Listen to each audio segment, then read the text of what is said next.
বৈষম্য বিরোধী ছাত্র আন্দোলনের প্রভাব পড়ে প্রবাসীদের মাঝেও। তারা ঘোষণা দেন তারা বৈধ পথে কোনো রেমিটেন্স পাঠাবেন না।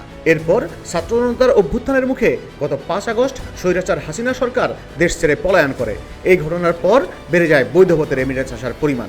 এরই ধারাবাহিকতায় আগস্টের প্রথম ১৭ দিনে রেমিটেন্স এসেছে ১৩,৩৭৪ কোটি টাকা। বাংলাদেশ ব্যাংকের হালনাগাদ তথ্য বলছে, চলতি মাসের প্রথম ৩ দিন পর্যন্ত রেমিটেন্স এসেছে $৯,৫৬,০০০ আর শুধু ৪ থেকে ১০ আগস্ট পর্যন্ত এসেছে $৩৮,৭১,২০,০০০।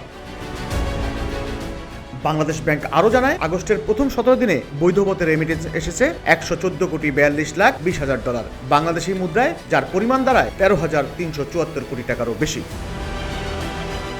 এ সময় রাষ্ট্র মালিকানাধীন ব্যাংকগুলোর মাধ্যমে এসেছে $১৫,২৯,০০,০০০ আর বিশেষায়িত দুইটি ব্যাংকের মধ্যে কৃষি ব্যাংকের মাধ্যমে এসেছে প্রায় $৩,৭৭,০০,০০০, বেসরকারি ব্যাংকের মাধ্যমে এসেছে $৯৪,১৪,০০,০০০-এর বেশি, আর বিদেশি ব্যাংকগুলোর মাধ্যমে এসেছে $২১,৫০,০০,০০০।